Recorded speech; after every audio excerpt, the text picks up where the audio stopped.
গয়না চুরি।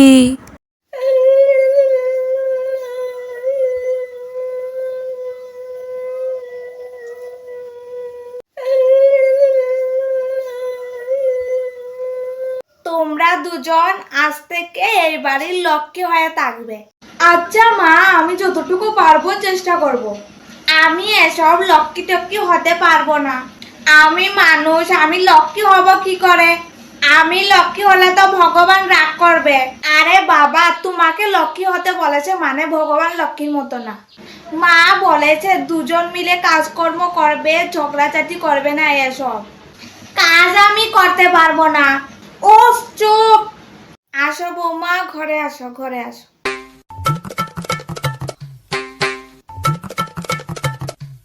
কি হলো? তুমিও প্রণাম করো। আমি পারবো না। করো। প্রণাম শাশুড়ি মা, প্রণাম।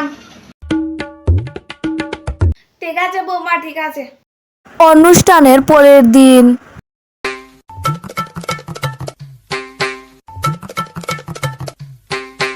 ছোট বৌমা, তুমি বড় বৌমার হাতে হাতে একটু সাথ দাও। আমি পারবো না, আমার নখ নষ্ট হয়ে যাবে। মা, আপনার তো নেল এক্সটেনশন নয়, আপনি করে নিন। রাতে। বড় বৌমা, এদিকে একটু আসো। আসছি মা। কি হলো? হঠাৎ মা দিদিকে ডাকলো কেন? কোনো তো ব্যাপার আছে, দেখতে হবে গিয়ে। এখানে না দাঁড়িয়ে আমি গিয়ে দেখি। কি মা? এই নাও, এই গয়নাগুলো এই বাড়ির ঐতিহ্য। এগুলো আমার শাশুড়ি মা আমাকে দিয়েছিল, আর আজ আমি তোমাকে দিলাম।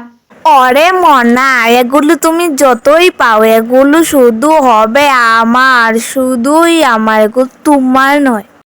পরের দিন।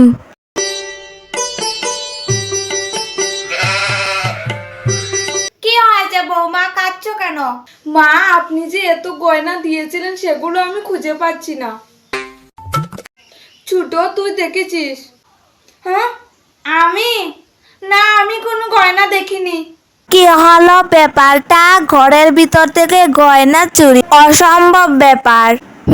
আমার তো মনে হয় ছোট বউই নিয়েছে, তাও একবার চাল চালতে হবে।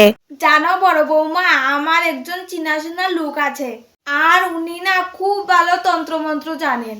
তাহলে কি আমার গয়না ফেরত পাবো? না, গয়না ফেরত পাবে না, কিন্তু যে ওই গয়নাটা নিয়েছে তার রূপ পুরো শেষ হয়ে যাবে। না! কি হলো ছোট? কি হলো ছোট বৌমা? দিদি, আমি তোমার গয়না চুরি করছি। দাঁড়াও দাঁড়াও, এই নাও।